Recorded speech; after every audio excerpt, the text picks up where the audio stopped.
Karena memang Bani Israel, bangsa Israel itu Pak, itu keturunannya Nabi Ibrahim. Saya singkat di Ibrahim saja.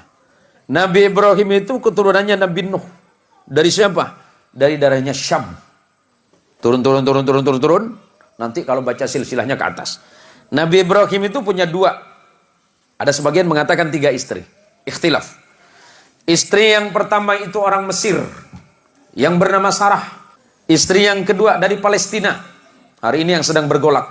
Itu bernama Hajar. Sedangkan istri yang ketiga bernama Qaturah atau Qanturah. Ikhtilaf ulama. Kita sebut yang 2 saja. Dari pernikahannya dengan Hajar melahirkan putra yang bernama Ismail alaihissalam. Ismail tidak pernah melahirkan keturunan yang menjadi nabi kecuali Nabi kita Muhammad sallallahu alaihi wasallam. Saya singkat saja. Dari Sarah lahir anak laki-laki bernama Ishak. Ishak itu adiknya Ismail, beda ibu. Ishak punya anak namanya Yakub. Yakub ini Allah berikan gelar Israel. Di dalam bahasa Ibrani, apa itu bahasa Ibrani? Bahasanya Nabi Ibrahim. Ibrahim bukan orang Arab. Ibrahim itu lahirnya di Ur Kaldani, Babilonia, Mesopotamia. Hari ini disebut negara Irak. Ya, saya jelasin sejarahnya biar runut, biar tidak terjadi fitnah. Yakub Allah berikan gelar Israel. Dalam bahasa Ibrani disebut Ezrael. Ezra artinya kekasih, El itu Allah. Yakub itu adalah kekasih Allah. Yakub punya anak 12 orang bersaudara, beda ibu semuanya. Ada 4 istrinya Yakub. Yusuf bersaudara 12 orang yang disebut Bani Israel. Yakub diberikan gelar Israel, anak keturunannya 12 anak yang bernama Yusuf bersaudara disebut Bani Israel atau keturunannya Israel. Salah satu anaknya bernama Lewi, abangnya Yusuf. Lewi punya anak namanya Imran, tapi bukan surat Ali Imran itu, beda lagi nanti. Imran punya anak 2 nama. Nabi ada 2 anak dari Imran, dua-duanya jadi nabi. Musa dan Harun alaihimussalam. Abangnya Yusuf namanya Yahuda.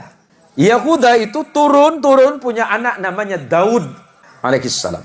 Daud punya anak Sulaiman. Terus turun ke beberapa nabi. Punya anak namanya Imran, yang kemudian menjadi nama surah Ali Imran. Imran punya istri namanya Hana. Imran dan Hana punya anak namanya Maryam atau Maryam dalam Quran. Maryam punya anak tanpa menikah yang bernama Isa bin Maryam. Nabi Muhammad sallallahu alaihi wasallam keturunan langsung dari Nabi Allah Ismail melalui jalur ibu yang dari Palestina. Nabi Ismail menjadi Arab bukan karena Ibrahim, tapi karena ibunya yang dari Palestina. Biar jelas. Kemudian menikah dengan perempuan Arab dari Bani Jurhum, melahirkan anak yang bernama Haidar. Turun sampai kepada Adnan. Turun. Nanti sampai kepada datuk Nabi yang bernama Abdul Muttalib. Abdul Muttalib punya putra yang bernama Abdullah. Abdullah punya putra yang bernama Muhammad sallallahu alaihi wasallam. Apa yang mau saya jelaskan?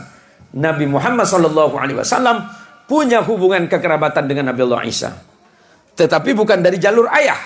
Kalau jalur ayah berarti Ibrahim. Ya, dari jalur ayah Ibrahim, tapi neneknya beda. Nenek moyangnya beda. Nenek moyangnya Isa itu bernama Sarah, sedangkan nenek moyang baginda kita Muhammad sallallahu alaihi wasallam itu bernama Hajar. Biar jelas, biar tidak ada fitnah di antara orang-orang yang tidak faham tentang sejarah. Nah, tadi istri Nabi Ibrahim yang tidak disebut namanya Qaturah, punya anak yang bernama Madian. Nanti di negara Madian itu datang seorang nabi yang bernama Shu'aib. Karena memang Bani Israel, bangsa Israel